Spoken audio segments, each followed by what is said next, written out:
سرور کہوں کہ مالکو مولا کہوں تجھے، باغ خلیل کا گلے زیبا کہوں تجھے، باغ خلیل کا گلے زیبا کہوں تجھے۔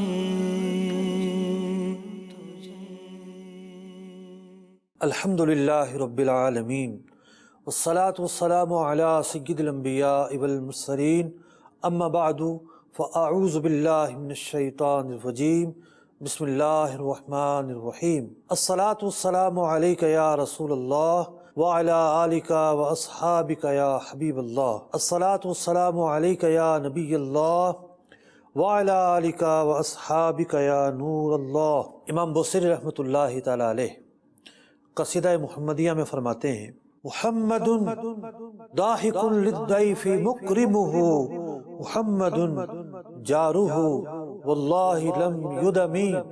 حضور علیہ السلام وہ ذات مبارکہ ہیں کہ آپ کے چہرے پر مسکراہٹ رہتی ہے، آپ کا چہرہ مایوسی کا شکار نہیں ہوتا، مایوسی تو آپ کے قریب سے بھی نہیں گزرتی، آپ کا چہرہ تر و تازہ رہتا ہے، کشادہ رہتا ہے، آپ کھلے چہرے والے ہیں۔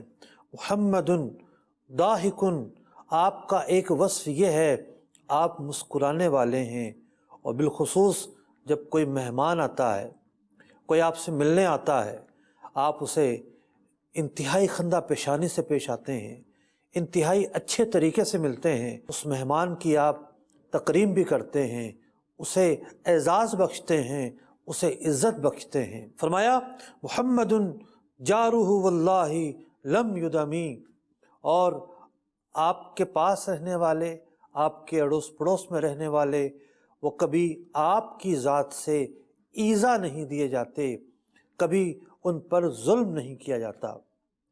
اپنے شعر کے اندر امام بوصیری رحمۃ اللہ تعالی علیہ نے نبی اکرم علیہ السلام کی جو طبیعت مبارکہ ہے اور آپ علیہ السلام کا جو مزاج مبارک ہے، اس پر ایک نقشہ کھینچا ہے کہ اللہ تبارک و تعالیٰ کے پیارے محبوب صلی اللہ تعالیٰ علیہ وسلم کتنے عمدہ مزاج کے حامل ہیں۔ آپ کا مزاج کیسا ہے؟ آپ ملنسار ہیں، آپ خوش آمدید کہنے والے ہیں، ناگواری کے آثار کسی کے آنے کی وجہ سے پیدا نہیں ہوتے، آپ لوگوں سے خوشگوار طریقے سے ملتے ہیں، ان کا اکرام کرتے ہیں، اچھے طریقے سے پیش آتے ہیں۔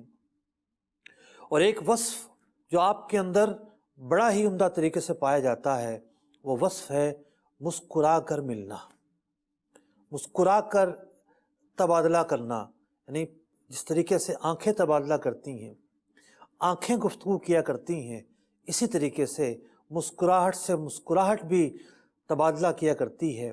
یہ بارگاہ تو وہ بارگاہ ہے کہ جہاں آنے والے ایک مسکراہٹ کو دیکھ کر اپنے سب غم بھول جایا کرتے ہیں، اپنے رنج بھول جایا کرتے ہیں، اپنی تکالیف بھول جایا کرتے ہیں۔ جب ہم سیرت کے اندر نبی اکرم علیہ السلام کی زندگی مبارک کے واقعات پڑھتے ہیں، آپ علیہ السلام کے شب و روز کے حالات پڑھتے ہیں، ہم یہ دیکھتے ہیں کہ نبی اکرم علیہ السلام اکثر مسکرانا آپ کی عادت مبارکہ میں شامل تھا۔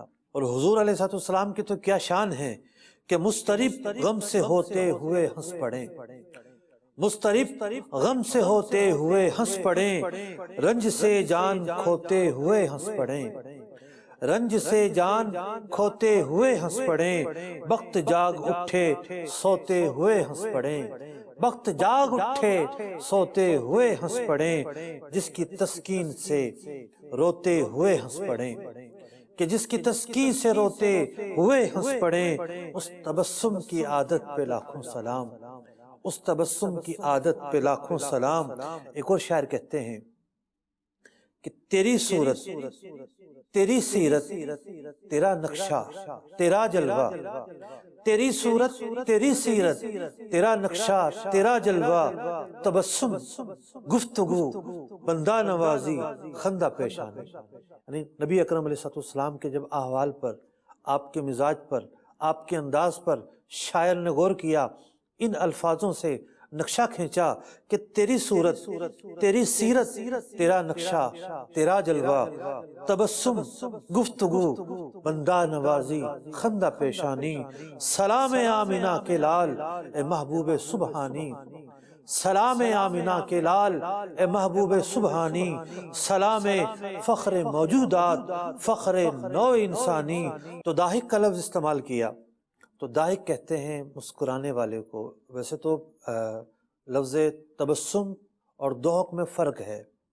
تبسم کہتے ہیں کہ ہونٹ کھلیں، دانت نظر آئیں لیکن آواز پیدا نہ ہو، اور ضحک جو ہے وہ ہنسنے کو کہتے ہیں۔ لیکن شارحین نے اور سیرت نگاروں نے اس بات پر اتفاق کیا کہ نبی اکرم علیہ السلام نے کبھی کہکہا نہیں لگایا۔ تیسری چیز ہوتی ہے کہکہا لگانا، جس میں دوسرے بھی آواز سن لیں۔ البتہ نبی اکرم علیہ السلام سے مسکرانا بھی ثابت ہے اور ہنسنا بھی ثابت ہے، لیکن آپ کی ہنسی میں آواز نہیں آتی تھی۔ آپ علیہ السلام کا جو منہ مبارک ہے وہ قدر کشادہ ہوتا، اور بعض اوقات داڑھیں بھی نظر آتی، کوا کبھی نظر نہیں آیا، اور آپ علیہ السلام کبھی مسکراتے، کبھی جو ہنسنے کا انداز ہے وہ اختیار فرماتے، ہنسنے میں ذرا منہ زیادہ کھلتا ہے۔ تو پیارے آقا علیہ السلام کے مزاج پر بات ہو رہی ہے۔ آپ علیہ السلام کی ذات وہ ذات ہے کہ جن کے چہرہ مبارکہ سے ہمیشہ چمک ہی ظاہر ہوئی ہے، ہمیشہ نور کی کرنیں ظاہر ہوئی ہیں۔ ان کا چہرہ مبارکہ وہ چہرہ ہے کہ جو ہمیشہ شاداب اور تر و تازہ رہا ہے۔ ایک صحابی رضی اللہ تعالیٰ عنہ کہتے ہیں کہ انا انظر الی وجہ النبی صلی اللہ علیہ وسلم، کہ نبی اکرم علیہ السلام بارش کے لیے دعا مانگ رہے ہیں، اور میں نبی اکرم علیہ السلام کے چہرہ ودھا کو دیکھ رہا ہوں، چہرے کی کیفیات کو دیکھ رہا ہوں۔ مجھے شاعر کا وہ شعر یاد آ جاتا ہے، اور شاعر کون ہے؟ حضور علیہ السلام کے چچا ابو طالب کا یہ شعر ہے۔ وہ اپنے شعر میں یوں کہتے ہیں، وَأَبْيَضُ يُسْتَسْقَى الْغُمَامُ بِوَجْهِهِ، یہ چہرہ وہ مبارک چہرہ ہے، وہ منور چہرہ ہے، وہ سفید چہرہ ہے کہ بادل بھی آ کر جس کی وجہ سے برس جاتے ہیں۔ وَأَبْيَضُ يُسْتَسْقَى الْغُمَامُ، اس چہرے کی برکت سے واسطہ دے کر بادلوں سے برسنے کا کہا جاتا ہے۔ ثمال الیتامیٰ عصمۃ للارامل، یہ وہ ذات ہیں کہ جو یتیموں کے والی ہیں اور بیواؤں کے ہمدرد ہیں، بیواؤں کی مدد کرنے والے ہیں۔ تو نبی اکرم علیہ السلام کا چہرہ، صحابی فرماتے ہیں کہ یہ وہ چہرہ ہے، میں جب وہ منظر دیکھ رہا ہوں کہ یہاں حضور نے بارش کی دعا کی ہے اور یہاں سے میزاب جاری ہونا شروع ہو جاتے ہیں، تو شاعر کا یہ شعر میرے ذہن میں آتا ہے کہ اللہ اکبر، آپ کے چہرہ مبارکہ کی جلوے دیکھ کر تو بارش بھی جو ہے وہ برس اٹھتی ہے، اور بادل جو ہے وہ پھواریں برسا کر، بارش برسا کر آپ کی بارگاہ میں حاضری دیتے ہیں۔ ایک اور صحابی رضی اللہ تعالیٰ عنہ، حضرت حارث ان کا نام ہے، امام ترمذی رحمۃ اللہ تعالیٰ علیہ نے یہ حدیث ترمذی شریف میں نقل کی۔ یہ فرماتے ہیں، ما رأیت احدا اکثر تبسما من رسول اللہ صلی اللہ علیہ وسلم، کہ میں نے نبی اکرم علیہ السلام سے زیادہ مسکرانے والا کسی کو نہیں دیکھا۔ ایک اور صحابی رضی اللہ تعالیٰ عنہ روایت کرتے ہیں، اور ترمذی شریف ہی کی حدیث ہے، فرماتے ہیں، ما کانا ضحک رسول اللہ صلی اللہ علیہ وسلم الا تبسما، نبی اکرم علیہ السلام کو میں نے ہنستے ہوئے نہیں بلکہ مسکراتے ہوئے دیکھا ہے۔ آپ علیہ السلام نے کبھی کہکہا نہیں لگایا بلکہ آپ مسکراتے تھے، آپ نے کبھی کہکہا نہیں لگایا، اور آپ کی ہنسی میں بھی آواز بلند نہیں ہوئی۔ لبہائے مبارکہ ضرور اتنے پھیلے کہ جتنے ہنسی کے وقت پھیلتے ہیں، داڑھیں مبارک بھی ظاہر ہوئیں، لیکن آپ کی ہنسی سے آواز ظاہر نہیں ہوتی تھی۔ آپ اکثر اوقات مسکرایا کرتے تھے، اور آپ کا یہ مسکرانا نہ صرف یہ کہ باہر کے لوگوں کے لیے ہوتا تھا، بلکہ آپ علیہ الصلوۃ والسلام اپنے گھر میں داخل ہوتے، ازواج مطہرات سے گفتگو کرتے، جب ان سے آپ کا سامنا ہوتا اس وقت بھی آپ علیہ الصلوۃ والسلام مسکرایا کرتے تھے۔ مسکراہٹ اس وقت بھی آپ کے چہرہ والضحیٰ سے غائب نہیں ہوا کرتی تھی۔ یہاں سے ان لوگوں کو درس حاصل کرنا چاہیے کہ جو دوستوں میں تو بڑے ہنسمکھ ہوتے ہیں، بڑی ملنساری سے ملتے ہیں، اور گھر جا کر ساری کی ساری ہنسی اور مسکراہٹ غائب ہو جاتی ہے، اور وہ غم کا پہاڑ لے کر گھر میں داخل ہوتے ہیں۔ نبی اکرم علیہ الصلوۃ والسلام اپنے گھر میں کس طرح ہوتے تھے، آپ کا انداز کیسا ہوتا تھا۔ ایک صحابی رضی اللہ تعالیٰ عنہ نے حضرت عائشہ رضی اللہ تعالیٰ عنہ سے فرمایا، عرض کیا کہ نبی اکرم علیہ الصلوۃ والسلام اپنے گھر میں کس طرح ہوا کرتے تھے؟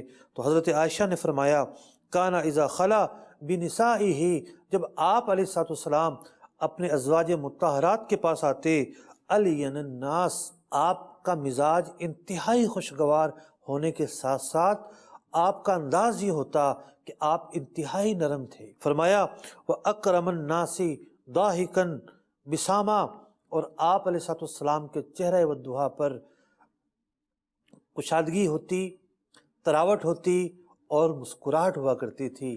نبی اکرم علیہ الصلوۃ والسلام کی مسکراہٹ کا یہ انداز حضرت عائشہ رضی اللہ تعالیٰ عنہ بیان کر رہی ہیں۔ کنز العمال کی حدیث ہے۔ مسکرانے کے حوالے سے بہت سارے ایسے واقعات ہیں جو کتب احادیث میں ہمیں پڑھنے کو ملتے ہیں۔ تو بات جب مسکرانے کی چل رہی ہے تو آئیے کچھ ایسے واقعات کو سنتے ہیں جس میں نبی اکرم نور مجسم صلی اللہ تعالیٰ علیہ وسلم کے مسکرانے کا تذکرہ ہے۔ ایک مرتبہ، یعنی آپ کی مسکراہٹ کے بھی عجب اسباب ہوا کرتے تھے۔ ہم بظاہر ایسے اسباب کو پیش نظر نہیں رکھتے، لیکن نبی اکرم علیہ السلام کے جب مسکراہٹ کے واقعات ہم پڑھتے ہیں تو ہم حیران ہو جاتے ہیں کن کن مواقع پر آپ مسکراہٹ کا مظاہرہ فرماتے۔ حضرت علی المرتضیٰ کرم اللہ وجہہ الکریم، ایک مرتبہ آپ کے پاس سواری لائی گئی، گھوڑا لایا گیا، آپ گھوڑے پر سوار ہوئے، جب رکاب میں پاؤں رکھا تو بسم اللہ پڑھی، پیٹھ پر سوار ہوئے تو الحمدللہ فرمایا، سواری کی دعا پڑھی، پھر 3 بار الحمدللہ اور اللہ اکبر کہا، پھر یہ دعا پڑھی، سبحانک انی ظلمت نفسی فاغفر لی فإنہ لا یغفر الذنوب الا انت، پھر مسکرائے۔ لوگوں نے پوچھا کہ آپ مسکرا رہے ہیں، اس مسکرانے کی کیا وجہ ہے؟ کس چیز نے آپ کو مسکراہٹ پر آمادہ کیا؟ اللہ اکبر، آپ نے جو کچھ ارشاد فرمایا اس کا خلاصہ یہ ہے کہ کسی کی ادا کو ادا کر رہا ہوں۔ کس کی ادا کو ادا کر رہے تھے؟ فرمایا کہ ایک مرتبہ میں نے رسول اکرم علیہ السلام کو اسی طرح کرتا دیکھا، آپ نے پاؤں رکاب میں رکھا، بسم اللہ پڑھی، سواری پر سوار ہوئے، سواری کی دعا پڑھی، پھر آپ نے 3 بار الحمدللہ کہا، 3 بار اللہ اکبر کہا، اور پھر آپ نے بھی یہی پڑھا، سبحانک انی ظلمت نفسی فاغفر لی فإنہ لا یغفر الذنوب الا انت، اور اس کے بعد آپ علیہ السلام مسکرائے۔ میں نے عرض کیا یا رسول اللہ صلی اللہ علیہ وسلم کس بات پر مسکرائے ہیں؟ تو فرمایا میں نے اللہ تعالیٰ کی بارگاہ میں مغفرت کی دعا کی ہے، اور جب اللہ تعالیٰ سے مغفرت مانگی جائے تو ضرور مغفرت عطا کرتا ہے، اور میں اس خوشی میں مسکرا رہا ہوں۔ نبی اکرم نور مجسم صلی اللہ علیہ وسلم کی مسکراہٹ کے بھی کیا علم تھے۔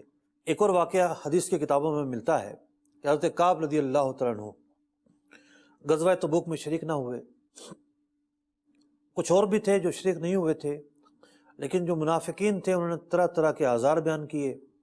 حضرت کعب رضی اللہ تعالیٰ عنہ نے اپنی غلطی کا اعتراف کیا، نبی اکرم علیہ السلام ان پر خفا ہوئے، 50 راتوں تک کرب میں مبتلا رہے۔ اللہ تبارک و تعالیٰ کا کیا پیغام آتا ہے اس بات کے منتظر رہے۔ جب اللہ تبارک و تعالیٰ کی بارگاہ سے انہیں معافی نصیب ہوتی ہے، سب سے پہلے رسول اکرم علیہ السلام کی بارگاہ میں آتے ہیں، اور آ کر جب اپنی اس نجات کا مدعا بیان کرتے ہیں، نبی اکرم علیہ السلام مسکراتے ہیں۔ اللہ اکبر، حال بگڑا ہے تو بیمار کی بنائی ہے۔ نبی اکرم علیہ السلام کی مسکراہٹ دیکھ کر انہیں کتنی خوشی ملی ہوگی، کتنی راحت پہنچی ہوگی، ان کی خوشی اور فرحت کا جو احساس ہوگا وہ کتنا بڑھ چکا ہوگا۔ یہ مزید ارشاد فرماتے ہیں کہ میں نے نبی اکرم علیہ السلام کو مسکراتا ہوا دیکھا۔ کان رسول اللہ صلی اللہ علیہ وسلم اذا سر استنار وجہہ کأنہ قطعۃ قمر، جب نبی اکرم علیہ السلام مسکرایا کرتے تھے، جب آپ کے چہرہ مبارکہ پر مسکراہٹ ظاہر ہوا کرتی تھی تو آپ کا چہرہ اتنا حسین ہو جاتا گویا کہ چاند کا ٹکڑا چمک رہا ہے۔ نبی اکرم علیہ السلام کی مسکراہٹ کے کیا عالم ہیں۔ اس ایک مسکراہٹ پر حضرات صحابہ اکرام علیہم رضوان اپنے سب غم بھول جایا کرتے تھے۔ اندازہ تو لگائیے، 50 دن سے کرب میں مبتلا ہیں، انہیں اس کرب سے نجات ملی ہے، یہ اپنا کرب بیان کرنے کے بجائے نبی اکرم علیہ السلام کا انداز مسکراہٹ بیان کر رہے ہیں۔ پھر کیوں نہ کہیں کہ ان کے نثار کوئی کیسے ہی رنج میں ہو، ان کے نثار کوئی کیسے ہی رنج میں ہو، جب یاد آ گئے ہیں سب غم بھلا دیے ہیں، جب یاد آ گئے ہیں سب غم بھلا دیے ہیں۔ اور یہاں تو صرف یاد نہیں آئے، محبوب کریم علیہ السلام سامنے موجود ہیں، صرف سامنے موجود نہیں ہیں بلکہ آپ کے لبھائے مبارکہ سے مسکراہٹ ظاہر ہو رہی ہے، آپ کا چہرہ والضحیٰ چاند کی طرح چمک رہا ہے۔ تو پھر آج آپ کے غم کیوں دور نہ ہوں، آپ کو دوہری خوشی کیوں حاصل نہ ہو۔ نبی اکرم علیہ السلام کا انداز، آپ کا ہر ایک کو توجہ دینا اتنا خوب انداز ہوا کرتا تھا کہ ہر ایک یہ سمجھتا کہ محفل میں اور مجلس میں نبی اکرم علیہ السلام نے سب سے زیادہ میری طرف توجہ کی ہے۔ ایک صحابی حضرت جریر رضی اللہ تعالیٰ عنہ نبی اکرم علیہ السلام کے اوصاف بیان کرتے ہوئے فرماتے ہیں، بخاری شریف کی حدیث ہے، جب سے میں نے اسلام قبول کیا ہے کبھی ایسا نہ ہوا کہ نبی اکرم علیہ السلام نے اپنا رخ انور مجھ سے موڑا ہو، یعنی ایسا کبھی نہ ہوا کہ میری طرف توجہ نہ کی ہو۔ فرمایا ولا رانی الا تبسم فی وجہی، جب بھی آپ نے میری طرف دیکھا تو میرے چہرے پر مسکراہٹ ڈال کر دیکھا۔ اللہ اکبر، کیا نظارے ہوتے ہوں گے کہ جب بارگاہ رسالت میں آتے ہوں گے، کیسے ہی حالات سے گزر رہے ہوتے ہوں، جب حضور کی بارگاہ میں آتے ہوں گے، مسکراہٹ بھرا چہرہ دیکھتے ہوں گے، نبی اکرم علیہ السلام کی توجہ پاتے ہوں گے تو کیسی عظیم خوشی، کیسا عظیم احساس ان کے قلوب میں امڑتا ہوگا، جو قلب کے اندر کیا جوش جو ہے وہ جولانی کھاتا ہوگا۔ یہ جو باتیں ہیں ہم صرف سوچ ہی سکتے ہیں۔ جن لوگوں نے نبی اکرم علیہ السلام کی صحبت پائی، اصل لذت، اصل مزہ تو انہیں نصیب ہوا۔ نبی اکرم علیہ السلام کی مسکراہٹ ہر غم زدہ دل کو شاد باد کر دیا کرتی تھی۔ حضرت جابر رضی اللہ تعالیٰ عنہ بارگاہ رسالت میں حاضر ہوتے ہیں، عرض کرتے ہیں میرے والد عبداللہ جو ہیں احد میں شہید ہو گئے، ان پر کچھ قرضہ تھا، ان کا باغ ہے، باغ میں کھجوریں ہیں، ہم نے صاحب حق کو کہا ہے کہ تم یہ کھجوریں لے لو تاکہ ان کا قرض ادا ہو سکے، لیکن وہ یہ کہتے ہیں کہ کھجوریں کم ہیں، ان سے قرض کی تلافی نہیں ہوگی۔ نبی اکرم علیہ السلام نے ارشاد فرمایا ٹھیک ہے، جب کھجوریں اترنے لگیں تو مجھے بتائیے گا۔ اللہ اکبر، حضرت صدیق اکبر، حضرت عمر فاروق رضوان اللہ تعالیٰ علیہم اجمعین بھی یہ منظر دیکھ رہے ہیں۔ اب ان کے دل کے اندر ایک احساس پیدا ہوا کہ آج تو حضرت جابر رضی اللہ عنہ کا کام ہو گیا ہے۔ کیا عقیدت تھی اور کیا یقین اور کیا ان کا عقیدہ تھا کہ نبی اکرم علیہ السلام کی بارگاہ میں صرف فریاد پیش کی گئی ہے، یہ نہیں ہو سکتا کہ فریادی کا کام نہ ہو۔ انہیں پتہ تھا کہ اس بارگاہ سے سب کا کام ہوتا ہے، بس سوال ہی آنا چاہیے، اور بعض اوقات تو بغیر مانگے کام ہو جایا کرتا ہے۔ نبی اکرم علیہ السلام اس موقع پر پہنچے جب کھجوریں اتارے جا رہی تھیں، آپ علیہ السلام نے ان کھجوروں میں برکت کی دعا کی اور فرمایا کہ لوگوں کو بلاؤ جن جن کا قرضہ ہے ان کا قرضہ ادا کر دو۔ کھجوریں تولی گئیں، جتنا قرضہ تھا سارا کا سارا ادا کر دیا گیا، بجائے اس کے کہ کھجوریں کم پڑ جاتی بلکہ کھجوریں بڑھ جاتی ہیں، کھجوریں زیادہ ہو جاتی ہیں اور کھجوریں بچ جاتی ہیں۔ یہ شام کو ہی مغرب کے وقت بارگاہ رسالت میں پہنچتے ہیں۔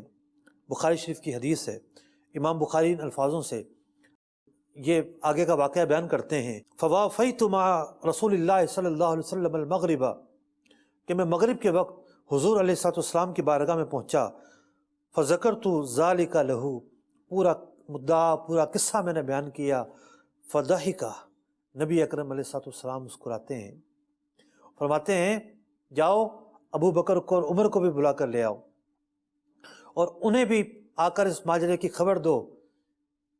دونوں حضرات جب آتے ہیں تو وہ کہتے ہیں کہ ہم نے تو پہلے یہ سوچ لیا تھا کہ آج تو یہ برکت ظاہر ہو کر رہے گی کہ جب حضور علیہ السلام نے فرما دیا ہے برکت کا، جب آپ کی مدد کا فرما دیا ہے تو یقینی طور پر یہ برکت مل کر رہے گی، یہ برکت ظاہر ہو کر رہے گی۔ اندازہ لگائیے کہ جب غم کے مارے اس بارگاہ میں حاضر ہوتے ہیں تو آپ علیہ السلام کی مسکراہٹ ان کا استقبال کرتی ہے، آپ علیہ السلام کا انداز والہانہ ان کا استقبال کرتا ہے۔ اعلیٰ حضرت امام اہل سنت فرماتے ہیں غمزدوں کو رضا مجدہ دیجئے کہ ہے بے کسوں کا سہارا ہمارا نبی، بے کسوں کا سہارا ہمارا نبی، سارے اچھوں میں اچھا سمجھیے جسے، سارے اچھوں میں اچھا سمجھیے جسے، ہے اس اچھے سے اچھا ہمارا نبی، ہے اس اچھے سے اچھا ہمارا نبی۔ حضرت انس بن مالک رضی اللہ تعالیٰ عنہ بیان کرتے ہیں کہ نبی اکرم علیہ السلام ہمارے درمیان موجود ہیں، ہم نے دیکھا کہ آپ پر اونگ طاری ہوتی ہے، آپ غنودگی میں جاتے ہیں۔ دراصل وہی نازل ہو رہی تھی، وہی نازل ہونے کے لمحات تھے۔ نبی اکرم علیہ السلام جب آپ نے آنکھ کھولی تو آپ مسکراتے ہیں، اللہ اکبر، مسکراہٹ آپ کے چہرے پر تھی۔ ہم نے عرض کیا ما اضحکک یا رسول اللہ صلی اللہ علیہ وسلم، یا رسول اللہ صلی اللہ علیہ وسلم، کس چیز نے آپ کے چہرے پر یہ ہنسی بکھیر دی ہے؟ تو آپ نے ارشاد فرمایا نزلت علی آنفا سورہ، کہ مجھ پر ایک سورت نازل ہوئی ہے، فقرأ بسم اللہ الرحمن الرحیم انا اعطیناک الکوثر فصلی لربک وانحر ان شانئک هو الابتر۔ تو آپ نے پورے سورہ کوثر تلاوت کی کہ یہ سورت مجھ پر نازل ہوئی ہے۔ فرمایا کہ تم جانتے ہو کوثر کیا ہے؟ عرض گزار ہوئے اللہ اور اس کا رسول بہتر جانتے ہیں۔ آپ نے فرمایا یہ وہ دریا ہے جس کا میرے رب نے مجھ سے وعدہ فرمایا ہے، اس میں بڑی خیر ہے، اور ایک حوض ہے جس پر قیامت کے دن میری امت کے لوگ پانی پینے آئیں گے۔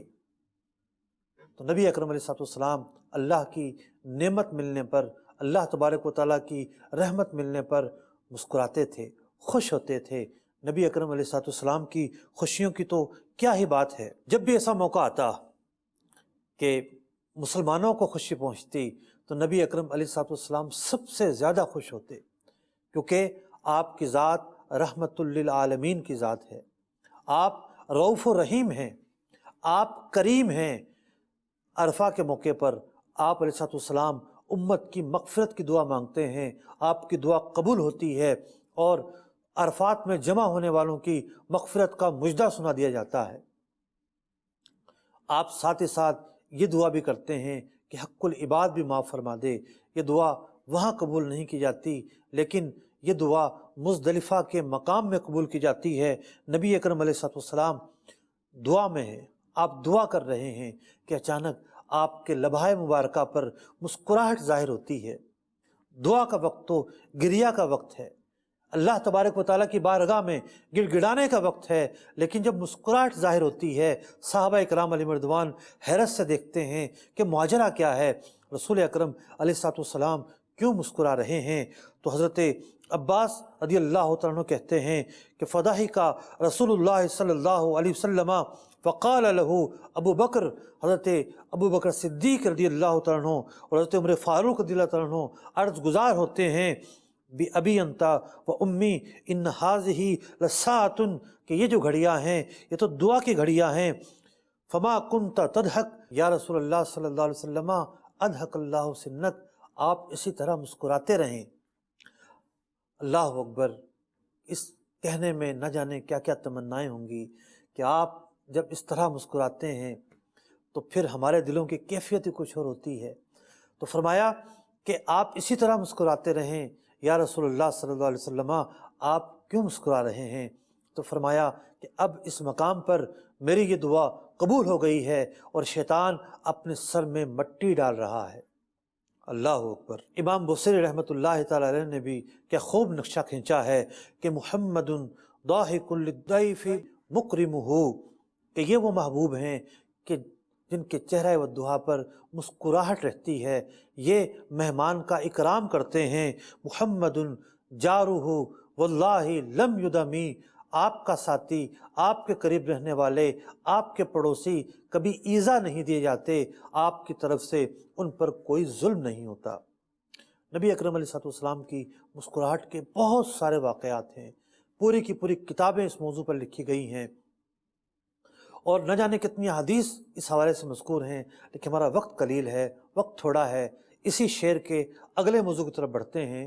ایک وصف یہاں یہ بیان کیا گیا کہ اللہ تبارک و تعالیٰ کے پیارے محبوب علیہ الصلوۃ والسلام، آپ کے اندر ایک وصف یہ ہے کہ آپ مہمان کا اکرام کرتے ہیں، مہمان کو عزتوں سے نوازتے ہیں، باوجود یہ کہ آپ مقام میں اعلیٰ ہیں، مرتبے میں اعلیٰ ہیں، آپ ہر اعتبار سے اعلیٰ ہیں، لیکن آپ کے اندر تواضع پائی جاتی ہے، انکساری پائی جاتی ہے، آپ علیہ الصلوۃ والسلام کے اندر سادگی پائی جاتی ہے، جود و احسان پایا جاتا ہے، آپ سامنے والے کا اکرام بھی کرتے ہیں، اس کے ساتھ احسان بھی کرتے ہیں، اسے عزت سے بھی نوازتے ہیں اور اچھی مہمانداری سے بھی نوازتے ہیں۔ نبی اکرم علیہ الصلوۃ والسلام کی مہمانداری کے تعلق سے بہت سارے واقعات ہیں، عام لوگوں کے حوالے سے واقعات ہیں، خاص لوگوں کے حوالے سے واقعات ہیں، جو دور سے آتے ہیں ان کے حوالے سے واقعات ہیں، سفیروں کے حوالے سے واقعات ہیں، اپنوں کے حوالے سے بھی واقعات ہیں، غیروں کے حوالے سے واقعات ہیں، کہ جب غیر بھی آتے، یعنی غیر مسلم سفرا بھی جب آتے تو وہ آ کر یہ دیکھتے کہ نبی اکرم علیہ الصلوۃ والسلام کس اچھے طریقے سے ان کے ساتھ برتاؤ کرتے ہیں۔ کتب سیرت میں ایک پورا چیپٹر ہے، ایک باب ہے کہ مختلف وفود کا نبی اکرم علیہ الصلوۃ والسلام کی بارگاہ میں پہنچنا۔ امام جوزی رحمۃ اللہ تعالی علیہ کی ایک کتاب ہے الوفا، سیرت کے موضوع پر ایک کتاب ہے۔ میں اس موضوع پر صرف ایک واقعہ، یعنی مہمانداری کے تعلق سے ایک واقعہ بیان کرنے پر اکتفا کروں گا۔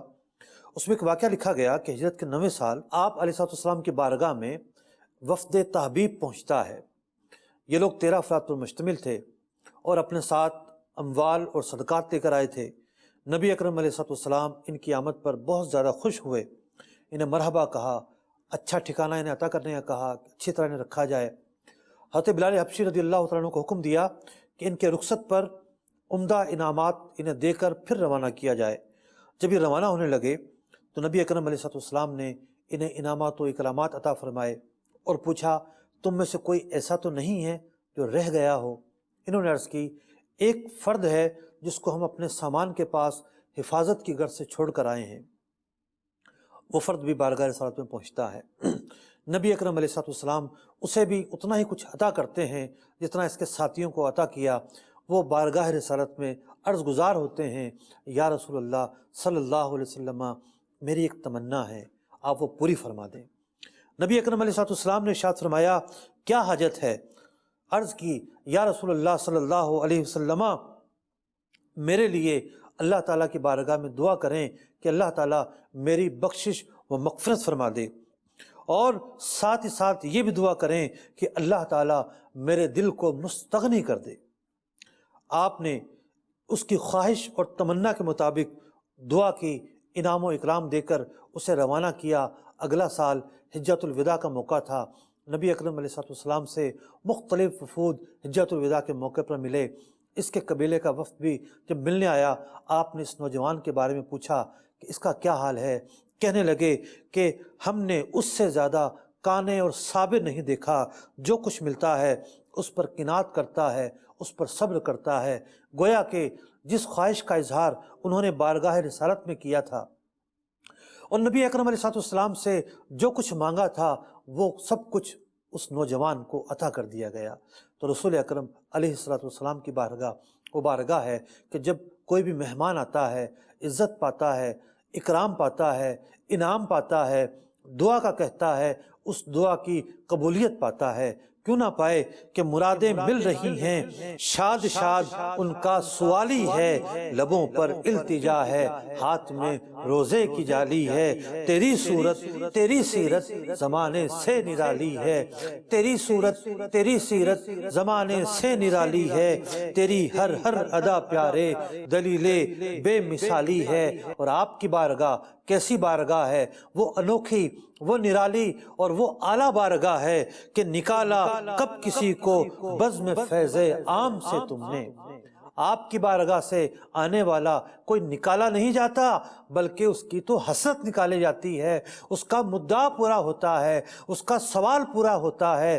تو شہنشاہ سخن فرماتے ہیں کہ نکالا کب کسی کو بزم فیض عام سے تم نے، نکالی ہے تو آنے والوں کی حسرت نکالی ہے، نکالی ہے تو آنے والوں کی حسرت نکالی ہے۔ اتر سکتی نہیں تصویر بھی حسن سراپا کی۔ آپ علیہ السلام کا انداز، آپ کا مزاج، آپ کا رنگ و روپ، آپ کا خد و خال، آپ کا جلوہ، آپ کا چہرہ، آپ کی رعنائیاں، آپ کے جلوے، آپ علیہ السلام کا نکھار، آپ علیہ السلام کی شخصیت، شاعر کیا کہتے ہیں؟ اتر سکتی نہیں تصویر بھی حسن سراپا کی، کچھ اس درجہ ترقی پر تمہاری بے مثالی ہے۔ ہم تصور میں نہیں لا سکتے آپ کی صورت کیسی ہوگی، ہم نے تو ایسی صورتیں دیکھی ہی نہیں ہیں، آپ کا تو کوئی مثل نہیں ہے، کوئی مثال ہی نہیں ہے۔ یا رسول اللہ اتر سکتی نہیں تصویر بھی حسن سراپا کی، کچھ اس درجہ ترقی پر تمہاری بے مثالی ہے۔ حسن کا درد دکھ موقوف فرما کر بحالی دو، حسن کا درد دکھ موقوف فرما کر بحالی دو، تمہارے ہاتھ میں دنیا کی موقوفی بحالی ہے۔ آپ چاہیں تو موقوف فرمائیں، چاہیں تو بحال فرما دیں۔ جب آپ معراج کے لیے گئے، پوری کی پوری دنیا موقوف ہو گئی، آپ کا بستر بھی گرم رہا، آپ کے دروازے کی جو کنڈی ہل رہی تھی وہ بھی ہلتی رہی، ہزاروں سال کا سفر کیا، واپس آئے، گھڑی وہیں تھی، لمحہ وہیں تھا، رات وہیں تھی، وقت وہیں تھا، زمانہ وہیں تھا۔ تو تمہارے ہاتھ میں دنیا کی موقوفی بحالی ہے۔ اللہ تبارک و تعالیٰ سے دعا ہے کہ نبی اکرم علیہ السلام کی برکتوں سے ہمیں حصہ عطا فرمائے، پیارے آقا علیہ السلام کے صدقے ہماری مغفرت فرمائے، اور ہمیں سچا پکا عاشق رسول بنائے، برائیوں سے ہماری حفاظت فرمائے۔ اللہ تبارک و تعالی ہم سب کو اپنے حبیب علیہ السلام کے صدقے میں خوش اخلاق بنا دے، ملنسار بنا دے، اچھے رویے کا حامل بنا دے، اچھے مزاج والا بنا دے۔ ہمارا مزاج گھر میں بھی بہتر ہو، ہمارا مزاج دوستوں میں بھی بہتر ہو، باہر بھی بہتر ہو۔ آمین بجاہ النبی الامین صلی اللہ تعالی علیہ وسلم۔ مخلوق کو معلوم ہو کیا ان کی حقیقت، مخلوق کو معلوم ہو کیا ان کی حقیقت، رب عز و جل جانتا ہے شان محمد، رب عز و جل جانتا ہے شان محمد، رب عز و جل جانتا ہے شان محمد۔